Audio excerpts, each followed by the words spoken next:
So I'm guessing, well, I know you two guys have stopped as well while you've been on lockdown. I guess a lot of people will have stopped taking PrEP. What are the issues people need to be mindful of when they're starting to take PrEP again, coming out of lockdown, maybe they're starting to hook up in the next few months? So I think there's a couple of issues that people need to consider if they're planning on hooking up again, planning on going back on the PrEP again.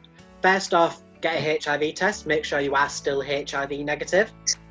And then if you are restarting your PrEP, then you can restart your PrEP as you started it in the beginning, really. The only thing to take into consideration is if you are having vaginal or frontal hull sex, then you would need to make sure that you have 7 consecutive days of PrEP in you before you start having sex again to give you that full protection.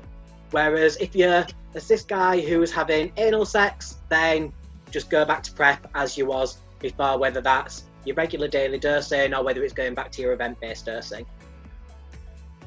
Fab. So I suppose the only other thing to consider, and if people are considering getting back out there, is coronavirus and how you stay safe around that. What would you say to those people, Pat?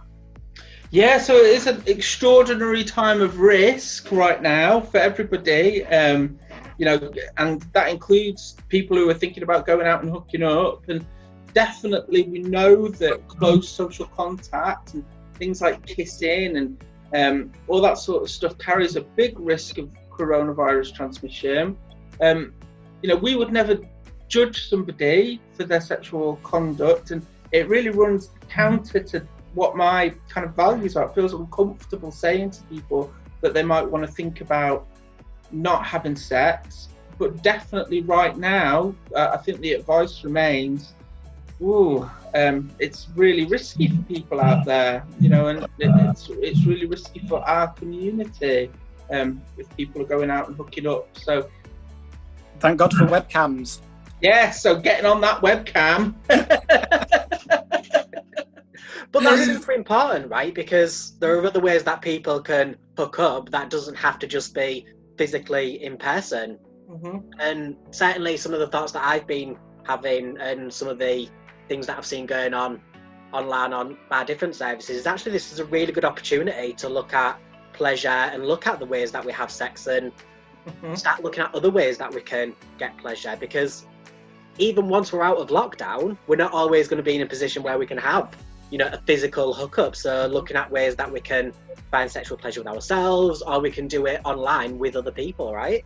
Yeah, it feels better at text sex. Yeah, it feels dead 90s. This was the sort of stuff that we were getting said to then, weren't we? That all that like phone sex and all that. I suppose Zoom's changed things though. But I would say, you know, not everybody is going to have stuck to lockdown. Not everybody will be able to socially distance. You know, there are people who depend on having sex for, you know, work.